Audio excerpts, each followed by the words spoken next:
안녕하세요. 김광삼 찐코TV 김광삼 변호사입니다.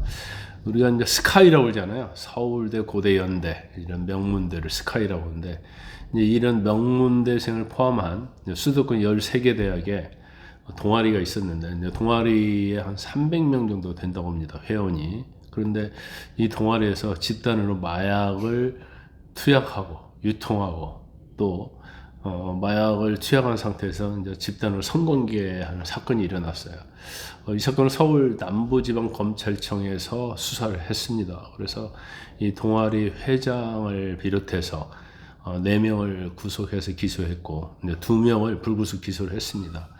그 회장이요 연세대를 졸업했고 카이스트 대학원에 재학 중이라고 합니다. 그래서 2021년도에 친목 동아리를 만들어요. 소위 인싸, 잘 나가는 그러한 대학생을 상대로 해서 회원을 모집하는데, 자차를 한 8대 이상 보유하고 있다. 그리고 뭐 리조트 VIP, 또 호텔 VIP 이런 것들 많이 가지고 있다. 이러면서 이제 회원을 모집한 거예요. 그래서 뭐 모집할 때 뭐 최고급 식당이랄지, 뭐 뮤직 페스티벌 이런 것도 뭐 공짜.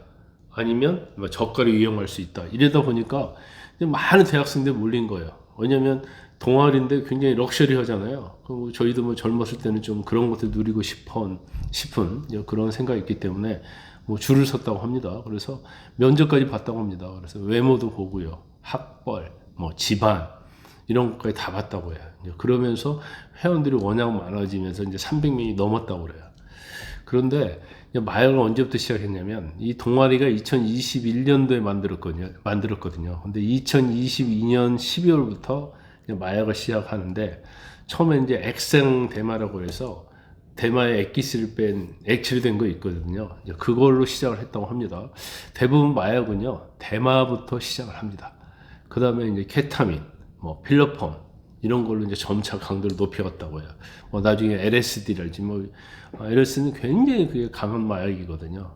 그래서 이제 점차로 강도를 높여갔고 놀이공원에서도 한 10번 정도 집단 투약을 했다고 합니다.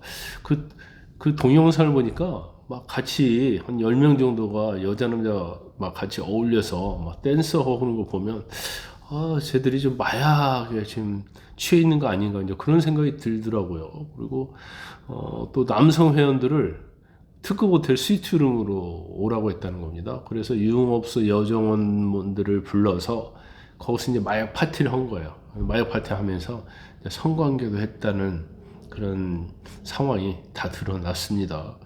그린 다음에 이제 여기서 끝이지 않는 거예요. 그 다음부터 이제 대놓고 마약을 유통하고 판매를 했어요.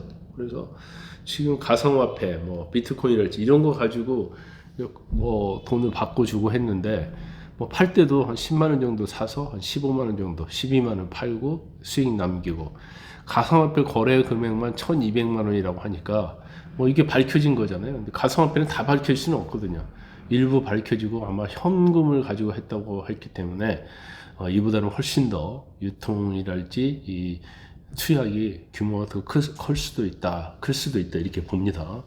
이 사람이 어떻게 검거됐냐면 23년 12월에요. 성탄절이었잖아요. 그런데 그 당시에는 여친과 같이 마약을 투약하다가 난동을 부린 거예요.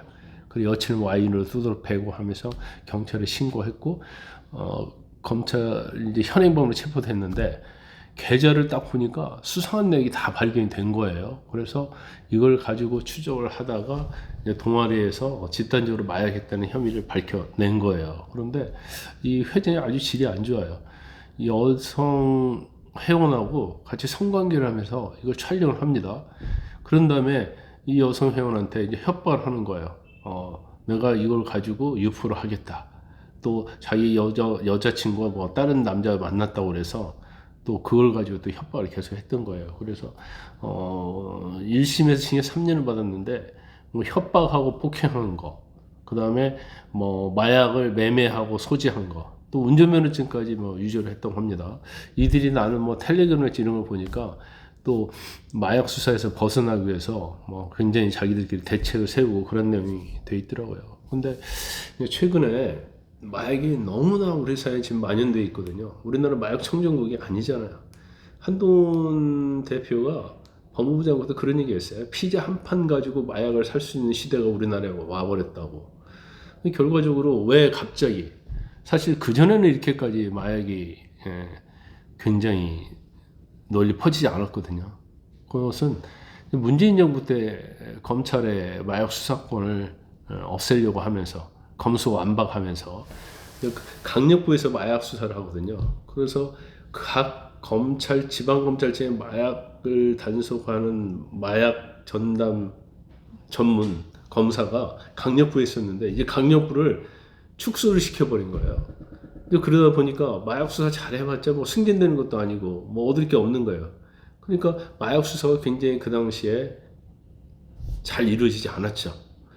그러면서 검수완박하면서 4개 부패 범죄만 하라고 했는데 결국 한동훈 대표가 법무부 장관을 하면서 시행령으로 마약 수사를 할 수 있도록 고친 거예요. 그러면서 마약 수사가 이제 본격적으로 이루어졌는데 그동안 이루어지지 않은 때 이제 마약이 상당히 조직 범죄가 되고 외국에서 엄청나게 많이 들어온 거예요. 그러니까 이제는 막으려고 하니까 막는 데는 좀 사실 한계가 있는 거죠. 그래서 지금 뭐 그래도 어쨌든 간에 제일 중요한 것은 외국에서 마약 들어온 걸 막는 거고 들어온 마약이 유통되는 걸 막는 거고 또 기소가 되면 법원에서 엄벌하고 이제 이런 과학적이고 조직적인 시스템이 이루어져야지 마약이 더 이상 퍼지지 않는 걸 막을 수 있는데 오히려 민주당에서 이제 검찰청을 해체하겠다는 거 아닙니까? 아니 검은 고양이 됐건 뭐 흰 고양이 됐건 쥐를 잡아야 할 거 아니에요. 그러면 마약은요 경찰 혼자만 잡을 수 있는 건 아니에요. 경찰, 검찰, 국정원, 특히 국정원은 해외 정보를 많이 갖고 있거든요. 근데 삼위일체가 돼야지 마약을 단속하는 데 있어서 효과적인데 오히려 검찰청을 또 폐지하자고 하니까 앞으로 우리나라가 마약과 관련해서 정말 굉장히 걱정이 많이 됩니다.